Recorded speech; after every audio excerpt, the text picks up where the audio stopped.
तुमची सेवा करायची इच्छा आहे. आणि तू चुकीच्या ठिकाणी आलीस.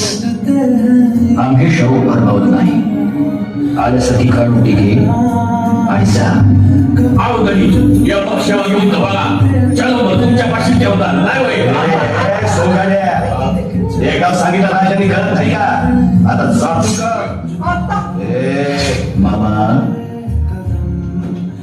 मामा चिडलो.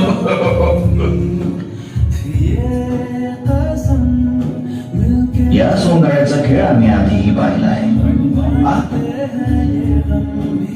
आम्हाला मंजूर आहे तुमची सेवा. बाईजी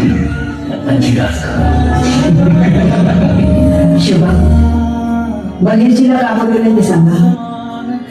बाहेरची ह्यांच्या पायागाराचा बंदोबस्त आहे त्यावर झाला म्हणून समजा. नुसतं बोलून उपयोग नाही. बहिर्जी स्त्री ही मराठ्यांच्या देवाऱ्यातली देवता आहे. तिची सरेआम विटंबना झाली आहे आणि ती थांबवण्यासाठी आम्ही शिवाच्या हातून हा यज्ञ मांडला आहे. हा बंदोबस्त झालाच पाहिजे. कोणताही त्याला आम्ही दरबार घेऊन निघू 15च्या वाटेवर. असं बोलल्या पैसे चांगलं सोडाशी आम्ही आहो ना. आम्ही बघून घेऊ काय ते.